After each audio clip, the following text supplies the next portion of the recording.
بسم الله والصلاة والسلام على رسول الله. السلام عليكم، ان شاء الله تكونوا كامل بخير وعلى خير.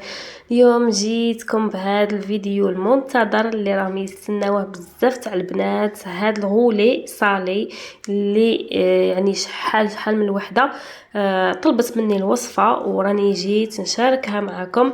ما عليكم غير تخليوا لي لايك وتخليوا لي كومونتير هكذا باش تشجعوني نزيد نحط لكم وصفات جدد باذن الله. بسم الله. نبديو لهنا نبديو بلا جينواز، هي الاولى. نحتاج فيها 3 حبات تاع البيض يكونوا بحراره المطبخ وما يكونوش تانيك كبار بزاف. نحتاج فيها السكر اللي هو 25 غرام تاع السكر. ضروري السكر في هذه الوصفه، يعني جينواز بالسيف نطلعوها البيض مع السكر، نطلعوه هكذا بالباطور حتى يولي لي هكذا الخليط ابيض كما راكم تشوفوا، ويولي لي خليط ثقيل. لهنا رايحه نستم هاد لا جينواز نتاعي، يعني لكم الاختيار. لهنا الملح اكيد، انا درت الفلفل الكحل، تقدروا ديروا مغرف صغيره ولا يعني رشه تاع المعدنوس يكون مطحون. لهنا الفارينه عندي 200 غرام تاع الفارينه، زدت عليها رشه تاع خميره الحلويات وراني ندخلها في هذاك الخليط غير هكذا بالسباتول ولا بالفوي، غير بشويه بشويه باش ما تهودوش هذاك البيض.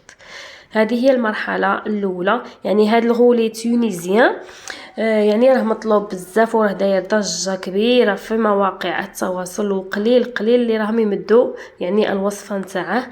انا حبيت نشاركها معكم. ما تبخلوش عليا بليجام تاعكم وما تبخلوش عليا بالبارطاج، بارطاجيو هذا الفيديو يعني بزاف مع صحاباتكم مع خواتاتكم هكذا باش تشجعوني والفيديو يطلع لي ان شاء الله. لهنا جبت هاد الساخسو اللي عندي فيه 30 على 20، يعني هاد الكميه نديرو هاد الساخسو فيه 30 على 20. درت بابي كويسون وزدت من تحت بابي الومنيوم هكذا باش يعني باش ما يخرج ليش هذا الخليط، وفرغت وراني نسرح بهذه الطريقه. انا درت معكم غير كميه صغيره، يعني خرجت لي 8 حبات صغار ماشي غولي كبير. يعني الفيديو ما نعرف لا فوطو تبين الحبه كبيره، هما يجيو صغار. نتوما الا حبيتوا الحبات يجيوكم كبار اكيد رايحين تضاعفوا المقادير.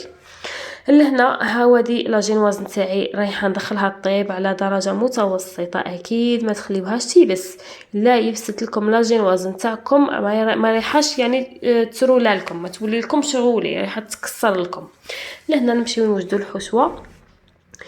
عندي مقله درت فيها شويه تاع الزيت سخون، وعندي كميه تاع اللحم المفروم، وعندي نص حبه تاع البصل مرابيه والملح والفلفل الكحل. رايحه نخلي هاد الكفته نتاعي تتقلى مليح حتى طيب كما راكم تشوفوا. هي دي راها طيبه. رايحه نزيد عليها واحد الكاس تاع كريم فريش كما راكم تشوفوا.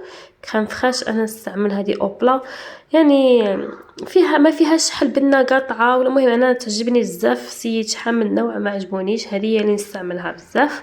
لهنا نخلي هكذا، نخلي هاد الكفته مع هاد كريم فريش حتى تغلي، ونخليها غير تغلي، نطفي عليها ونخليها تبرد في خاطرها.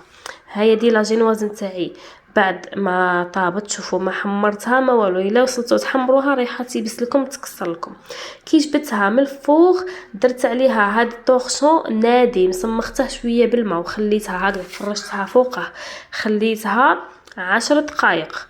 وليتها بهذه الطريقه على هذاك الطورشون كما راكم تشوفوا. ورايحه نخليها هكذا 30 دقيقه باش ترفد هذاك الشكل، يعني هكذا كما راكم تشوفوا. انا لهنا صايره راني خليتها 30 دقيقه وراني نحل فيها بهذه الطريقه. شوفوا كيفاش طيت لها، يعني ناكد لكم على الطياب نتاعها، ما تخليوهاش تيبس سينو تتكسر لكم. انا راني نعطيكم كامل الاسرار، مانيش نبخل عليكم، يعني ربي حاسبني راني نعطيكم كامل الاسرار باش تنجحوا في هاد الصوالح. يعني باش واحد راه يشري صوالح ماشي راهم رخاص، راهم غاليين، باش ما نقعدوش نخسروا صوالح هكذا. ان شاء الله نتوما تنجحوا في هاد لي صالي وهاد لي غاطو، اي وصفه راني نمدها لكم ان شاء الله حتى نتوما تنجحوا فيها. لهنا وجدت كريم او فرomage، درت كاس اوبلا، كاس كريم فريش، وكاس عفوا وفرomage، وخليتها تغلي تعقد. وهذه هي راني فوت هي الاولى، يعني درت الطبقه الاولى تاع لا كريم وفرomاج. وهذيك الكفته نتاعي كما راكم تشوفوا راني طحنتها في الروبو باش تحصلت على هذا الخليط اللي راني نسرح فيه، فهمتوني؟ كي بردت مليح طحنتها في الروبو وراني نديرها فوق الغولي نتاعي وراني نغولي كما راكم تشوفوا بهذه الطريقه. طريقه سهله مهله يعني تنجحوا فيها باذن الله. ورايحه نخليه ضروري تخليوه في الفريجيدار ليله كامله. كاع ما تقولي ليش تجبريه ساعه ولا ساعتين، يعني ما تنجحيش فيه وما يتقطعلكش وما يخرجلكش كيما يحب الخاطر. لهنا نجيو هذيك لا كريم او فرomاج، يعني وجدتها ما